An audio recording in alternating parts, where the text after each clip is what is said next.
CSIR की तरफ से जूनियर सेक्रेटरीट असिस्टेंट यानी कि जीएसए की वैकेंसी निकाली गई है, इक्विवेलेंट टू क्लर्क, जैसे आपको पहले बताया था एलडीसी जो होता था।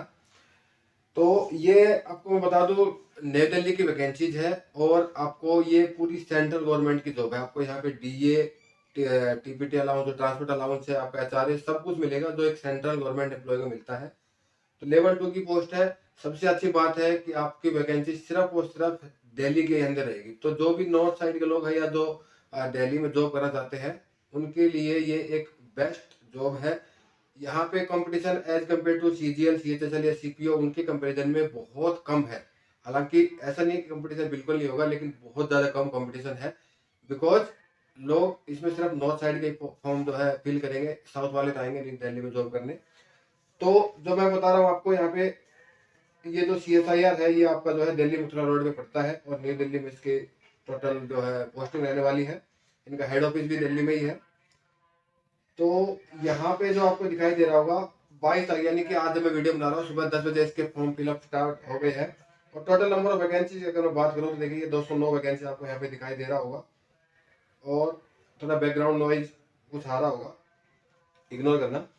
और 21 अप्रैल शाम को 5 बजे इसका लास्ट डेट है। सबसे अच्छी बात यह है कि इसका जो एग्जाम होगा ना, रिटर्न एग्जाम कंप्यूटर बेस्ड होगा। वो टेंटेटिव इन्होंने दिया हुआ है, मई और जून के अंदर आपका एग्जाम करा लिया जाएगा।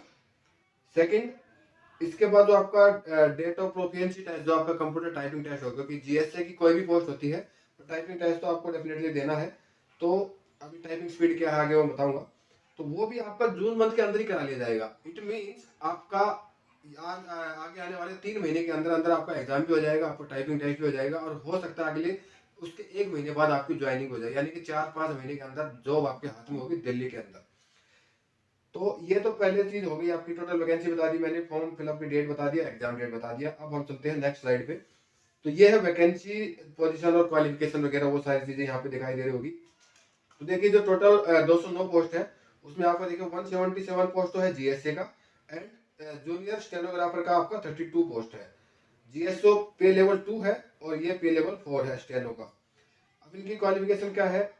जीएसओ के लिए 10+2 और इट्स इक्विवेलेंट, यानी कि या तो आपने 10+2 किया हो, या 10th के बाद आपने कोई भी 3 साल का डिप्लोमा किया है, चाहे किसी भी फील्ड से हो, तो भी आप एलिजिबल हो, अप्लाई कर सकते हो।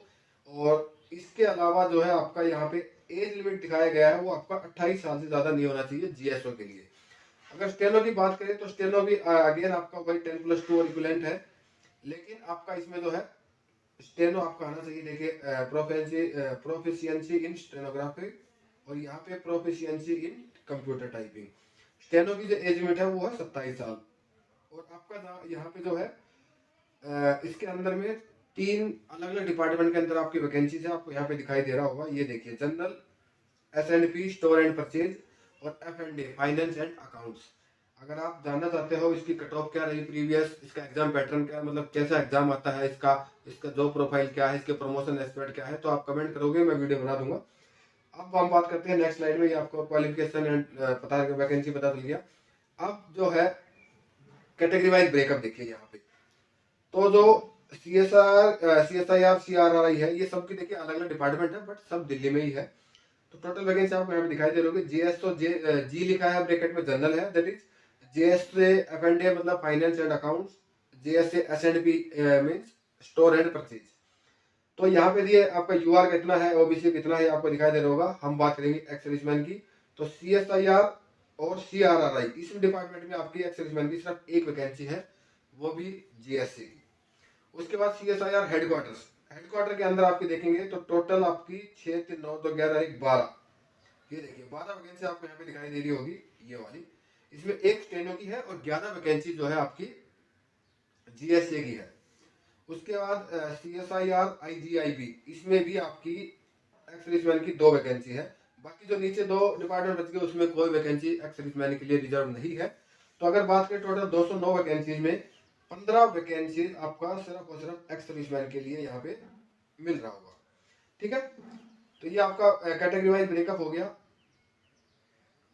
ये देखिए ऊपर लिखा भी है, the details of number of post along with reservation position in various Delhi based CSIR laboratories, institute and headquarter, मतलब सारी दिल्ली बेस्ड है। तो आपकी जॉब लोकेशन सिर्फ और सिर्फ दिल्ली रहेगी। उसके बाद देखिए यहाँ पे भी दिखाया हुआ है, out of 209 vacancy 10 post reserve for person with benchmark disability और 15 पोस्ट फॉर एक्स सर्विसमैन, यहाँ पे लिखाया हुआ है। और डिसेबिलिटी में आपकी कौन कौन सी रहेगी वो यहाँ पे आपको दिख रहा होगा। जीएसए के लिए अलग है, स्टेनो के लिए अलग है, और जो एब्रिविएशन इन्होंने ऊपर यूज किया हुआ है उसका मीनिंग यहाँ पे नीचे दिया हुआ है, तो आप अपने हिसाब से इसको चेक कर लेना। बाकी ये सारे नोटिफिकेशन जो है पूरा इसका मैं टेलीग्राम में डाल दूंगा, तो टेलीग्राम ज्वाइन कर लेना, लिंक डिस्क्रिप्शन में है। फीस की बात करें तो यूआर ओबीसी एंड ईडब्ल्यूएस इसके लिए 500, बाकी वुमेन के लिए एससी एसटी पीडब्ल्यूडी और एक्स सर्विसमैन के लिए 0 फीस है। मतलब आपकी यहाँ पे कोई भी फीस पे आपको नहीं करना है at the time of form filling. उसके बाद एज लिमिट मैंने आपको बता दिया, 28 साल एज है जीएसए के लिए, 27 है आपका स्टेनो के लिए, और जो एज लिमिट जो काउंट होगी वो आपकी 21/4/2025 के हिसाब से काउंट होने वाली है। ये एज रिलैक्सेशन आपको यहाँ पे कैटेगरी वाइज आपको दिखाया हुआ है, ये आप जो है देख सकते हो। उसके बाद इंपॉर्टेंट चीजें बात करें, scheme of examination syllabus and breakup of marks, बहुत इंपॉर्टेंट है। तो देखिए जो सिलेक्शन प्रोसीजर है, सबसे पहले ये वाला दिखाया गया है स्टेनो के लिए, ठीक है, ये देखिए ये स्टेनो के लिए है। तो यहाँ पे OMR based computer based objective type multiple choice examination होगा, और क्वेश्चन जो है इंग्लिश हिंदी में सेट किए जाएंगे, 10+2 लेवल का स्टैंडर्ड होगा एग्जाम का, और टोटल नंबर ऑफ क्वेश्चन होंगे 200, और जो 2 घंटे का टाइम होगा, यानी कि 200 क्वेश्चन वो 120 मिनट। उसमें आपका 50 क्वेश्चन आएंगे आपके रीजनिंग के 50 मार्क्स, जीए आएंगे 50 क्वेश्चन 50 मार्क्स, और इंग्लिश लैंग्वेज आएगा 100 क्वेश्चन 100 मार्क्स। ठीक है, 1/4 की आपकी जो है यहाँ पे नेगेटिव मार्किंग है, तो मतलब 200 question 200 marks, 1/4 negative marking, 120 minutes का टाइम आपको मिलेगा। और जो प्रोफिशिएंसी टेस्ट होगा आपका, वो देखिए यहाँ पे इंग्लिश में अगर आए तो 50 मिनट का टाइम ड्यूरेशन होगा, हिंदी में अगर आप है तो 65 मिनट का जो है टाइम ड्यूरेशन आपको मिलेगा, जो कि आपको स्टेनो का जो आपको रिक्वायरमेंट है वो आपसे टेस्ट लिया जाएगा। उसके बाद हम बात करते हैं मेरिट लिस्ट आपकी कैसे तैयार होगी। तो देखिए जो प्रोफिशिएंसी टेस्ट होगा, मतलब जो आपका स्टेनो का लिया जाएगा या फिर आपका टाइपिंग टेस्ट लिया जाएगा जीएसए के लिए, वो जो है क्वालिफाइंग होगा नेचर में, उसके कोई मार्क्स ऐड नहीं होंगे। Final merit list will be prepared on the basis of performance of the candidates in competitive और रिटन एग्जाम। मतलब स्टेनो का जो आपका एग्जाम होगा 200 मार्क्स का, उसी के बेस पे आपकी मेरिट लिस्ट मिलेगी और उसी के बेस पे आपका जो है सिलेक्शन होगा। ठीक है, बाकी अगर टाइम वगैरह होता है तो वो सब यहाँ पे दिखाया हुआ है कैसे काउंट होगा। उसके बाद हम बात करते हैं जीएसए के लिए हमारा, ये देखिए हमारा जीएसए के लिए प्रोसीजर बताया हुआ है। तो देखिए जीएसए में भी आपका 200 नंबर का क्वेश्चन होगा, लेकिन टाइम यहाँ पे आपको मिलेगा 150 मिनट, यानी कि 2.5 घंटे। अब इसमें जो है 2 पेपर होंगे। पहला पेपर होगा मेंटल एबिलिटी टेस्ट, जिसमें 100 क्वेश्चन आएंगे, 200 मार्क्स का पेपर होगा, एक क्वेश्चन 2 मार्क्स का। अच्छी बात यह है कि यहाँ पे कोई भी नेगेटिव मार्किंग नहीं है। ठीक है, अब मेंटल एबिलिटी टेस्ट में क्या करेगा, देखिए यहाँ पे लिखा हुआ है, जनरल इंटेलिजेंस रहेगी, quantitative aptitude, regional problem solving और सिचुएशनल जजमेंट, मतलब मैथ आपका रीजनिंग भी आएगा, और कुछ ऐसी सिचुएशन दे देंगे वो आपको जज करना है, तो उसके बेसिस पे आपके 100 क्वेश्चन आएंगे। आपको 90 मिनट्स में करने हैं, 90 मिनट में 100 क्वेश्चन, और एक क्वेश्चन 2 मार्क्स का होगा, नेगेटिव मार्किंग नहीं है। ठीक है, अब उसके बाद आपका पेपर 2 होगा, वो आपका 1 घंटे का होगा। ये देखिए एक ही दिन में होंगे दोनों पेपर, दोनों पेपर एक ही दिन में एक ही साथ होंगे। ठीक है, पहले पेपर 1 होगा, जैसे हम सीजीएल में देखते हैं ना, सेक्शन 1 सेक्शन 2, ऐसे ही होगा यहाँ पे। फिर आपका पेपर 2 में देखिए जनरल अवेयरनेस 50 क्वेश्चन 150 मार्क्स। ठीक है, इंग्लिश लैंग्वेज 50 क्वेश्चन 150 मार्क्स। यहाँ पे नेगेटिव मार्किंग है 1/3 का, बहुत हाई नेगेटिव मार्किंग है 1/3 का। ठीक है, यानी कि 1 नेगेटिव मार्क पर एवरी रॉन्ग आंसर, एक क्वेश्चन गलत किया 1 मार्क्स आपका माइनस हो जाएगा, सही होने पे 3 मार्क्स आपको मिलेंगे। उसके बाद इन्होंने टाइपिंग टेस्ट का बताया हुआ है, जो है इंग्लिश टाइपिंग 35 वर्ड्स पर मिनट, हिंदी टाइपिंग 30 वर्ड्स पर मिनट, जो आपको जैसा कि CHSL में है सेम वही यहाँ पे दिया हुआ है। और इसमें जो है 5% एरर यहाँ पे बताया हुआ है, बट उन्होंने कैटेगरी वाइज नहीं बताया, 5% एरर अलाउड है, ये इन्होंने बताया हुआ है। अब सबके लिए है या ओनली जनरल के लिए है, बाकी के लिए छूट मिलेगी या नहीं, वो इन्होंने कुछ नहीं बताया हुआ है। तो ये तो हो गया आपका।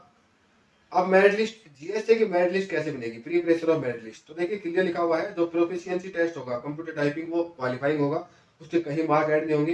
Paper 1 of the written examination is also qualifying, तो पेपर 1 आप दे रहे हो ना, वो भी जो 100 क्वेश्चन शुरू में थे 90 मिनट्स में, वो भी क्वालिफाइंग होगा। उसकी एक सिलेक्शन कमेटी, ये देखिए लिखा हुआ है, selection committee will fix the minimum cut off. तो जो सिलेक्शन कमेटी ने, इससे पहले मैंने देखा था 2023 में हुआ था, उसमें उन्होंने आई थिंक 200 में से कुछ 94 मार्क्स जो है जनरल के लिए फिक्स किया था। तो मिनिमम क्राइटेरिया है यहाँ पे, उसमें जो है एक्स के लिए 35% मिनिमम है, उससे ऊपर कट ऑफ हो सकता है, उससे नीचे नहीं होगा। मतलब आपको अगर बात करूँ 200 में से 70 मार्क्स तो आपको एटलीस्ट लेके आने पड़ेंगे, ठीक है। उसके बाद जो है अगर देखिए आप जनरल की अगर 94 जा रही है तो एक्स की 70 ही जाएगी, उससे ऊपर नहीं होगा, ठीक है। तो ये 70 क्वेश्चन आपको फर्स्ट पेपर में लेके आने हैं, जिसमें सिर्फ रीजनिंग मैथ होगा, ठीक है। तो इजी है, कोई बड़ी बात नहीं है। मतलब आपको 100 में से 35 क्वेश्चन सही करने हैं, एक क्वेश्चन 2 मार्क्स का है। जो आपकी मेरिट लिस्ट बनेगी, paper 2 will be evaluated only for those candidates who score secure the minimum threshold marks. मतलब आपका पेपर 2 उन्हीं का चेक होगा जो पेपर 1 का कट ऑफ क्वालिफाई करेंगे, ठीक है। उसके बाद final merit list will be prepared only on the basis of marks obtained by the candidates in paper 2। Paper 2 में जो आप लेंगे जीए और इंग्लिश में, उसी के बेस पे आपका जो है मेरिट लिस्ट होने वाला है। उसकी मैं बता देता हूँ आपको। अगर आपने ये मान लीजिए कि लगभग 150 मार्क्स के आसपास जो आपको लेके आने पड़ेंगे, शायद 150 170 के आसपास, 300 में से अंदाजा लगा रहा हूँ मैं। पिछली बार बिकॉज मुझे याद है 210 या 212 के आसपास जनरल का कट ऑफ गया था 2023 में, ठीक है। जनरल का था, उस टाइम वैकेंसी कम था, इस बार वैकेंसी बहुत ज्यादा है, तो 150 160 नंबर के आसपास आते हैं तो आपका अच्छा चांस है। बाकी मैं एक बार आपको प्रीवियस वीडियो कट ऑफ में दिखा दूंगा अगर आप कमेंट करेंगे तो ये आपका सिलेक्शन कैसे होगा वो आपको मैंने बता दिया है। उसके बाद एग्जामिनेशन सेंटर देखिए इन्होंने क्लियर लिखा हुआ है, written examination and professional in stenographer for the post of junior steno will be held at the various location of Delhi NCR। मतलब दिल्ली NCR में ही आपका जो है एग्जाम होने वाला है, ज़्यादा दूर नहीं होगा, बिकॉज आपका इनका हेडक्वार्टर वही है, इनकी पोस्टिंग वही होगी, तो एग्जाम भी वही कंडक्ट कराएंगे ये। अब जो इंपॉर्टेंट चीज़ें है देखिए यहाँ पे इन्होंने लिखा हुआ है नंबर ऑफ वैकेंसी जो हाईलाइट किया हुआ है, indicated against each post category provisional and may be increase और decrease at the time of selection. मतलब घट भी सकती है, बढ़ भी सकती है, जो ये लाइन हर एग्जाम में आती है, ठीक है। अब यहाँ पे एक इन्होंने चीज दिया हुआ है, candidates have to exercise the both for cadre and laboratory. देखिए ये मैं आपको हिंदी में बता देता हूँ, जो मैंने आपको पहले बताया था ना, जनरल, एफ&ए, फाइनेंस एंड अकाउंट्स एंड उसके अलावा एस&पी, स्टोर एंड परचेज। तो ये जब आपका डीबी में जाओगे तब आपसे पूछा जाएगा, उसी के बेस पे आपका पूरा सिलेक्शन होगा। आप जब तक सिलेक्शन नहीं होता है आप वो डिपार्टमेंट चेंज नहीं कर सकते हो, हालांकि सिलेक्शन के बाद जब आप उस डिपार्टमेंट में चले जाएंगे तो आप चेंज कर पाओगे, ये इसका बेसिकली मतलब है इनका, ठीक है। तो ये वैकेंसी थी जो मैंने आपको बता दिया जीएससी का। इसका एग्जाम पैटर्न क्या आता है, एग्जाम सिलेबस क्या रहता है, कट ऑफ वगैरह, जो प्रोफाइल, लोकेशन, ड्यूटी वगैरह, सैलरी वगैरह सब कुछ अगर आप चाहते हो मैं एक वीडियो लेके आऊँगा। कमेंट करना वीडियो में ज़्यादा से ज़्यादा, और जितना ज़्यादा आप लोगों का जो है इसमें सपोर्ट आएगा उसी हिसाब से जो है नेक्स्ट वीडियो इसके ऊपर आ जाएगी। बाकी ये नोटिफिकेशन आपको टेलीग्राम पे मिल जाएगा। तो आज की वीडियो में इतना ही था, मिलते हैं नेक्स्ट वीडियो में नई अपडेट के साथ, तब तक के लिए बाय बाय, टेक केयर, धन्यवाद।